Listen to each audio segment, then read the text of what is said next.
Для нас переезд в Англию – это не первый переезд. Мы уехали из России в 2022 году, мы жили в Малайзии, на Бали, в Германии почти 2 года прожили. И мы думали, это не в первый раз, нормально, мы переживем, мы справимся.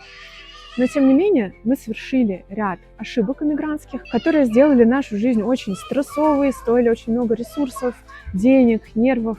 И я в этом видео расскажу о 7 таких ошибках. Может быть, тем, кто планирует переезд, и неважно в какую страну, это поможет. А те, кто конкретно в UK, в Англию или в Лондон хотят переезжать, это тем более будет очень полезно. Да, и в конце еще скажу об одной ошибке, о которой мало кто решается говорить. Давайте представлюсь. Меня зовут Лиза, я в Лондоне живу с апреля этого года. На этом канале снимаю про иммиграцию, про адаптацию, про путешествия, про ведение бизнеса в новой стране. И еще я рассматриваю психологический аспект того, что происходит с человеком при переезде. Так вот, давайте начнем. Первая ошибка, которую мы совершили и часто совершают другие люди, это иметь неадекватное представление о том месте, куда ты приезжаешь. И я вас сейчас напугаю и удивлю. Мы не были в Великобритании и в Лондоне до того, как мы сюда переехали, ни разу. Да, вот такой вот шок.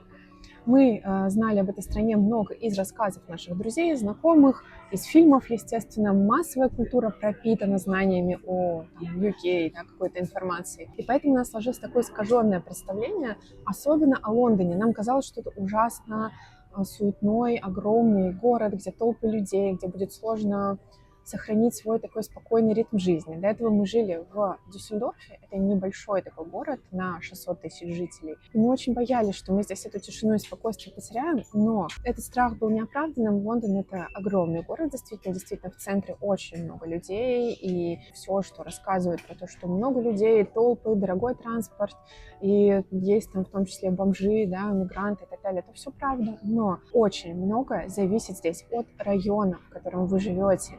И мы этого нюанса не знали изначально. Например, Ричмонд, район, в котором мы живем, это один из самых комфортных вообще таких загородных, можно сказать, районов. Здесь свой центр города, здесь огромный парк с оленями. Он прямо рядом с нашим домом находится. И здесь нет этого ощущения, что ты живешь в очень большом городе. Поэтому мой совет перед переездом, конечно же, съездить в ту страну и в тот город, куда вы хотите поехать, оценить, насколько вам там комфортно, и изучить вообще район. Вторая ошибка, которую мы совершили при переезде, это надежда на то, что мы найдем квартиру на месте. Тут я не буду оригинальной, я скажу снова, что поиск жилья в Лондоне конкретно — это ад кромешный, и нужно начинать этот процесс за 2-3 месяца, и лучшие объекты выставляются именно за 2-3, иногда и за полгода. Но это относится не только к Лондону. Я думаю, что в любом случае при переезде намного удобнее заранее найти квартиру за несколько месяцев до переезда, чем въезжать в страну, снимать какое-то временное жилье, находиться постоянно в стрессе, что тебе вот-вот нужно выходить уже на работу, а жить негде, или ты живешь в отеле за бешеные деньги. Вот такую мы ошибку совершили. Да. И эти 1,5-2 месяца, которые я искала жилье, а искала его я, потому что мой муж практически сразу, как мы приехали, начал работать full-time в офисе. Это был ад просто, это был кошмар. У меня были нервные срывы, я рыдала. Моя жизнь заключалась в том, что я в 9 утра примерно просыпалась и засыпала в 11-12 ночи. Все это время я занималась только поиском жилья, у меня был поставлен бизнес на стоп, у меня все процессы были просто на стопе из-за того, что я постоянно ресерчила объявления, ездила на просмотры. Но слава богу, что этот процесс увенчался успехом. У нас реально классная квартира в Ричмонде за сравнительно небольшой прайс для этого района. Стоит она 2000 фунтов.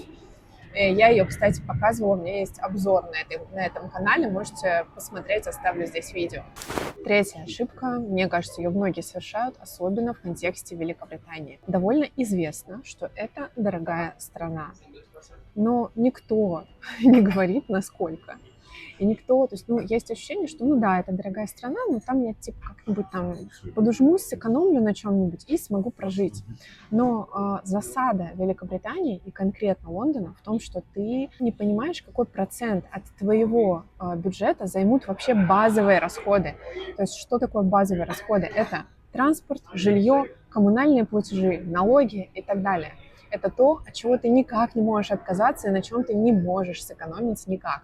Просто для примера я проведу допустим, транспорт, да, если вы ездите на работу каждый день в центр и обратно из какой-нибудь 3-4 зоны, то у вас будет набегать где-то 180-200 фунтов в месяц чисто только на метро. Вот просто представьте, да, формат траты. Это я не говорю о кафе, ресторанах, действительно на этом можно сэкономить, но, допустим, council tax, налог, который есть на любую квартиру, которую вы снимаете, вы будете платить еще налог council tax. Он может составлять плюсом к вашей аренде от 150 до 300, до 400 фунтов в зависимости от района. И многие это не учитывают. Им кажется, что арендная плата нормальная, я потяну, но тут бац, еще 300 фунтов сверху. Такие дела. Я вообще снимала отдельно про расходы и сколько стоит жизнь в Великобритании целое видео. Там прям подсчитано все по пунктам, какой базовый минимум нужно иметь, чтобы вообще здесь нормально прожить, не страдая. Переходите, если интересно, смотрите. Четвертая ошибка, которую мы совершили, это, скажем так, не продумывание вообще визовой стратегии. То есть мы были в такой ситуации, что у нас было предложение по работе, да, мы приехали по визе skilled worker, по работе мужа, и особо выбора не было. Но, в принципе, если вы куда-то приезжаете, строите долгосрочные планы, получить вид на жительство или гражданство, то хорошо бы подумать о том, какую визу выгоднее выбрать. Вот сейчас, например, в Великобритании идут обсуждения того, чтобы увеличить срок ILR. Это такой аналог резидентства, который нужен до того, чтобы получить уже гражданство. Когда мы въезжали, этот срок был официально, но он, в принципе, остается сейчас для всех, кто въехал по skilled worker визе, 5 лет. Но его хотят сделать 10 лет. Там, конечно, есть нюансы. Его можно будет сократить, этот срок, до гражданства, если у вас, допустим, приличная большая зарплата, больше 50 фунтов в год. Ну и есть еще всякие нюансики. Я, кстати, в телеграм-канале про это писала, про эти обновления. Но просто если бы мы строили стратегию, да, скажем так, по-умному, то можно было бы задуматься, допустим, о визе талантов. Виза талантов — это гораздо более быстрый и удобный путь до гражданства. По некоторым из этих виз можно уже через 3 года получить паспорт. Сначала ILR, а потом паспорт, да, соответственно.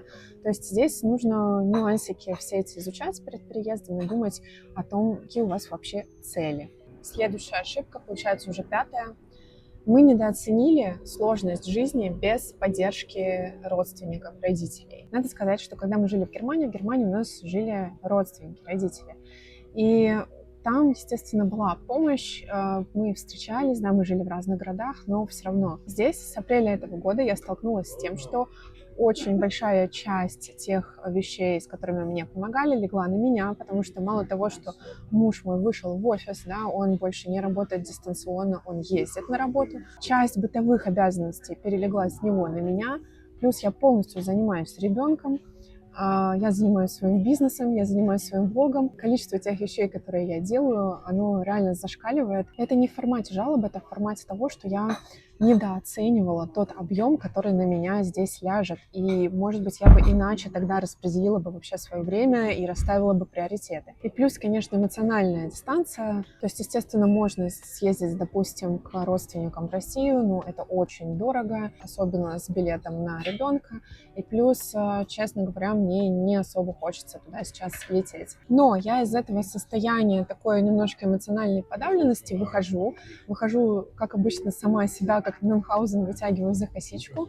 В том числе одна из целей, именно поэтому я завела блог, завела YouTube, я его веду с января прошлого года, и у меня уже очень классно собралось комьюнити, я очень рада, что вы у меня есть, и вы меня поддерживаете, ставите мне лайки, подписываетесь на меня. В том числе, чтобы справиться с этим состоянием таким подавленным, я еще приняла решение создать свой клуб по жизни в UK. Там я буду, во-первых, публиковать подборки событий авторские, то есть отобранных мной, от выставок, концертов, встреч с какими-то известными деятелями до каких-то закрытых мероприятий, промокодов на какие-то билеты, лотереи, которые редко найдешь в публичном доступе, потому что вообще, на самом деле, в Лондоне очень тяжко с этим в том плане, что очень много чего происходит, и ты не успеваешь это отслеживать, у тебя формируется постоянно такое чувство фома, что ты что-то не успеваешь. Вот я там все буду аккумулировать, давать свои личные отзывы, еще я буду публиковать маршруты по поездкам по Великобритании на выходные дни, допустим, по Лондону, подборки разных заведений. И самое главное, мы будем делать личные встречи, завтраки, бизнес-завтраки, мастер-классы, какие-то лекции организовывать. Если вам такой формат интересен, вы живете в UK, не обязательно в Лондоне, обязательно переходите по ссылке. Я оставлю и в описании ссылку на этот клуб, и оставлю ссылку в закрепленном комментарии. Я вам буду очень рада, присоединяйтесь. Следующая ошибка, которую мы совершили, это недооценили то, сколько нервов и психического ресурса нужно на переезд. Дело в том, что мы в первый раз, когда приезжали из России, и там мы жили в разных странах, переехали в итоге в Германию, это было скорее на адреналине. Нам периодами было страшно, непонятно, то есть там цель была просто найти способ, как нам дальше заново жить в этой стрессовой ситуации.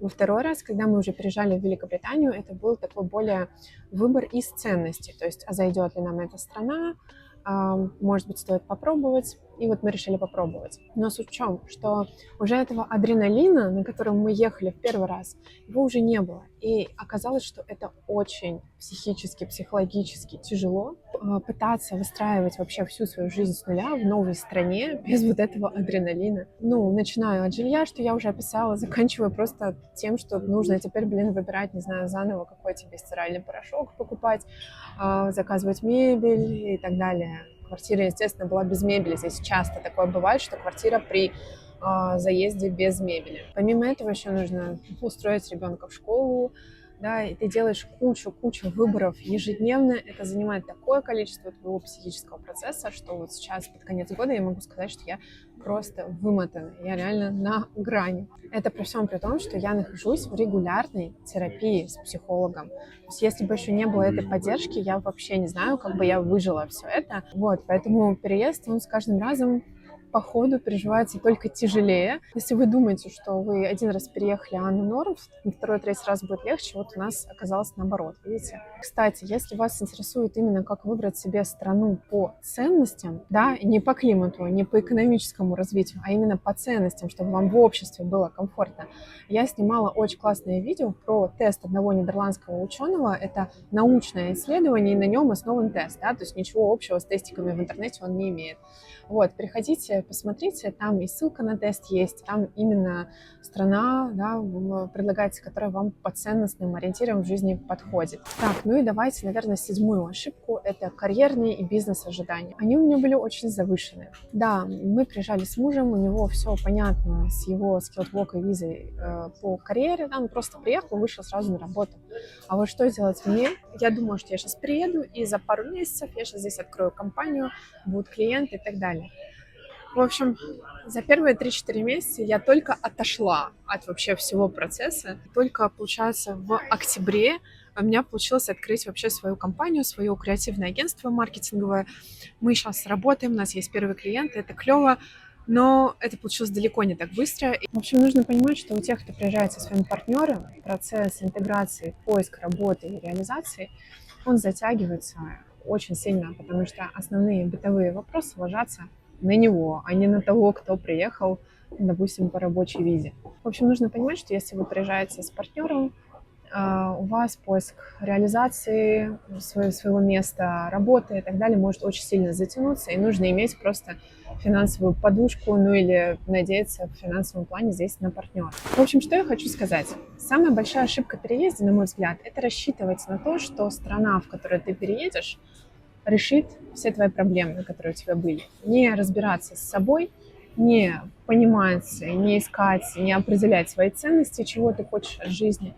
То есть, быть таким, не знаю, плавающим кусочком, которого куда прибьет, туда и хорошо. Вот это как раз чревато выгоранием и разочарованием в эмиграции. Если вы знаете, чего вы хотите, изучили страну, готовы к испытаниям, то все может пройти вполне очень даже позитивно. Ну что, если вы тоже иммигрант, напишите, пожалуйста, какой вы путь проходили, какие ошибки совершали, чтобы вы отмотали назад. Мне будет очень интересно почитать. Но если вы думаете только переехать, то напишите свои вопросы и вообще какие чувства, мысли вызвало это видео. Я всегда все читаю и отвечаю. До новых видео и пока!